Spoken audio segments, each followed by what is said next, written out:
ការុងជាកោះមួយស្ថិតនៅចម្ងាយ40គីឡូម៉ែត្រពីឆ្នេរសមុទ្រខេត្តព្រះសីហនុប្រទេសកម្ពុជាហើយក្រុងបានបង្កើតឲ្យទៅជាទីក្រុងមួយដាច់ដោយឡែកពីក្រុងព្រះសីហនុនៅខែឧសភាឆ្នាំ2019ដោយមានសង្កាត់កោះរុងនិងសង្កាត់កោះរុងសន្លឹមកោះរុងមានផ្ទៃដីទំហំ78គីឡូម៉ែត្រការ៉េនិងមានប្រវែងពីជើងទៅត្បូងប្រហែល10គីឡូម៉ែត្រចំណុចខ្ពស់បំផុតរបស់កោះមានកម្ពស់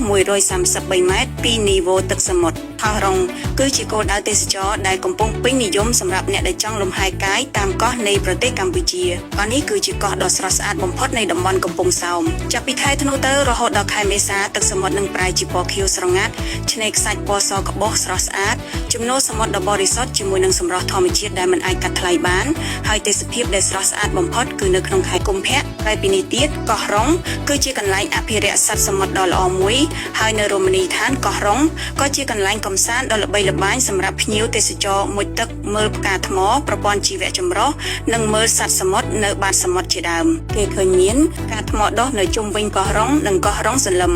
ទោះបីយ៉ាងណាមុននឹងចេញដំណើរភ្ញៀវទេសចរក៏បីកក់សំបុត្រទូកជាមុនដើម្បីធានាថាដំណើរកម្សាន្តមានភាពរលូនល្អ